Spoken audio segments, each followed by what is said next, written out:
Bonjour à tous, nous allons faire un jeu aujourd'hui. Je vais vous demander de compter sur vos doigts le nombre de choses que vous avez vues dans votre couple avec cette personne qui est perverse narcissique et de me donner le score qui est juste en dessous dans les commentaires. Alors, on va voir ensemble aujourd'hui 8 comportements étranges du pervers narcissique ou de la perverse narcissique pour te manipuler et pour te contrôler. Et je pense qu'il y a de fortes chances que tu en aies vu beaucoup d'entre elles, de ces techniques, dans ton couple. On démarre dans un instant, mais avant, si vous le souhaitez, abonnez-vous à la chaîne. Il y a aussi un quiz qui s'appelle Est-ce que cette personne est perverse narcissique ou pas? Et si vous le souhaitez, contactez-moi mon équipe. Il y a aussi un lien qui est en dessous et juste sous cette vidéo. La toute première technique, ça s'appelle Je suis le boss. Les pervers narcissiques ont une façon de penser qui est binaire, c'est noir ou blanc. Tu as raison ou tu as tort. Il n'y a jamais d'entre-deux.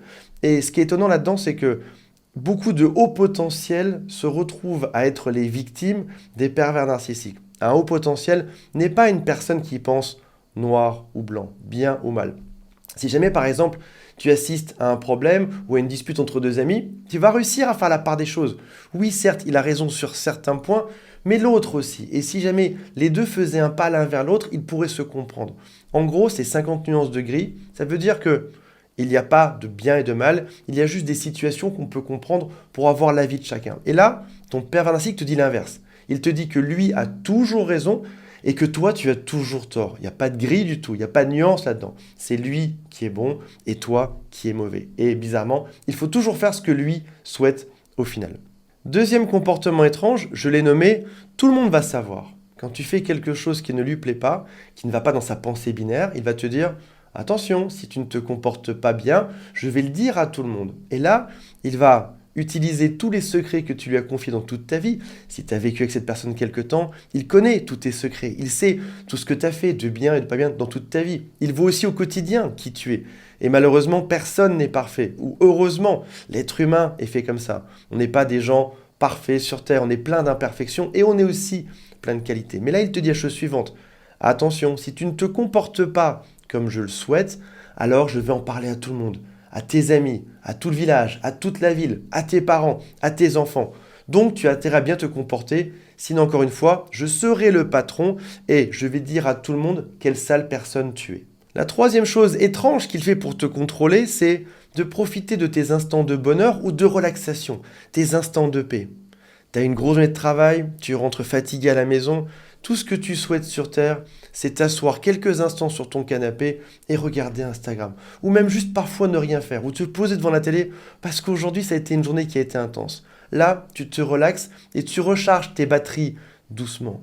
Qu'est-ce que le père narcissique voit quand tu es comme ça? Une opportunité. Une opportunité pour venir t'empêcher de te relaxer, t'empêcher de te reposer. Il va venir te faire un drame, une dispute. Il va choisir n'importe quoi, il va regarder de manière circulaire autour de vous, dans la chambre, dans le salon, dans la cuisine. Sur quoi est-ce qu'il peut te critiquer? Les courses que tu as mal faites, une erreur, quelque chose qui n'est pas rangé, il va sauter dessus pour te stresser. Parce qu'il ne veut surtout pas que tu te relâches, que tu te reposes, ni que tu reprennes des forces. Autre exemple, si jamais le lendemain, tu as un événement important, à ton travail, dans ta famille, n'importe où, et il sait très bien parce que tu lui as dit qu'il fallait que tu te reposes pour être en forme demain, qu'est-ce qu'il va choisir? Ton pire sujet, ton bouton rouge, celui où lorsqu'on appuie dessus, tu deviens dingue. Les relations avec ta mère qui sont compliquées, les relations avec ton fils, ta fille, avec tes amis, un problème bancaire ou autre, il va profiter de ça pour t'en parler toute la nuit pour ne surtout pas que tu dormes. Et alors là, il y a quelque chose d'intéressant. Pourquoi est-ce que dans un interrogatoire à la police, on ne laisse pas beaucoup les gens se reposer? Aujourd'hui, ça a changé par rapport à il y a 20 ans ou 30 ans. Pourquoi est-ce que lorsqu'on capturait des prisonniers à l'époque pendant la guerre, on les fatiguait? Parce qu'on sait très bien que c'est ça qui peut les rendre dingues et c'est une forme de torture psychologique. On en reparlera dans une autre vidéo sur l'impact du cerveau. Nous avons 3 cerveaux et en l'occurrence, le fait de te fatiguer en permanence fait que tu as moins la capacité après d'atteindre de la logique. Quand on te fatigue tout le temps, tu n'es plus logique. Tu es comme dans un brouillard, tu ne sais plus vraiment réfléchir. Quatrième point, c'est de ta faute. Quoi qu'il se passe, où que vous alliez, quoi que tu dises, ce sera toujours de ta faute et l'autre sera toujours parfait. Tu as choisi des vacances, tu as peut-être même payé pour ces vacances pour que vous partiez ensemble. Qu'est-ce qu'il va te dire à la fin? C'est pas terrible et c'est de ta faute. Toi, tu veux juste lui rappeler, hé mon coco, regarde, déjà, t'as rien fait, c'est moi qui ai choisi ces vacances, c'est moi qui les ai payées, c'est moi qui ai décidé. Et maintenant, en plus, tu me dis que c'est de ma faute si on ne s'amuse pas, alors que tu aurais pu mettre un peu d'énergie là-dedans. Donc non seulement c'est de ta faute, mais en plus, tu ressens ce sentiment d'injustice. C'est double peine pour toi. Je te parle de vacances, ça peut être de n'importe quoi. Le plat qui est servi le soir, qui est trop froid, trop salé, quoi que tu fasses comme type de plat, ça n'ira jamais. Un cinquième point qui s'appelle les reproches projectifs qui sont vraiment très caractéristiques des pervers narcissiques. Quand il te dit ou quand elle te dit tu ne m'aimes pas, ça signifie autre chose. Il a pris de la noirceur et il a juste transformé par miroir la projection, en tout cas ce qu'il va te dire par rapport à ça. Tu ne m'aimes pas signifie je ne t'aime pas. Tu es trop sensible, trop fragile, tu évites, tu ne sers à rien signifie je suis sensible, je suis fragile, je ne sers à rien. Tu manques de confiance en toi signifie je manque de confiance en toi. Tu peux prendre quasiment tous ces reproches et les changer un tout petit peu par miroir et comprendre réellement à qui tu as affaire. C'est encore une fois très caractéristique de ce profil psychologique. Ça s'appelle les doubles standards. En gros, je vais te dire ce que tu dois faire, mais ces mêmes règles ne s'appliquent pas du tout à moi. Tu dois sortir les poubelles, tu dois tout ranger à la maison, tu dois tout faire pour être au top dans la maison. Ça, c'est ce qu'il te dit. Mais bizarrement, ça ne s'applique pas à cette personne. Lui peut se permettre de faire n'importe quoi. Tu ne dois pas parler à ton ex, tu ne dois pas voir tes meilleurs amis, tu ne dois pas faire ceci, ça le soir. Par contre, lui peut le faire. Tu ne dois pas dépenser l'argent de la maison n'importe comment, mais lui ou elle, encore une fois, a le droit de le faire.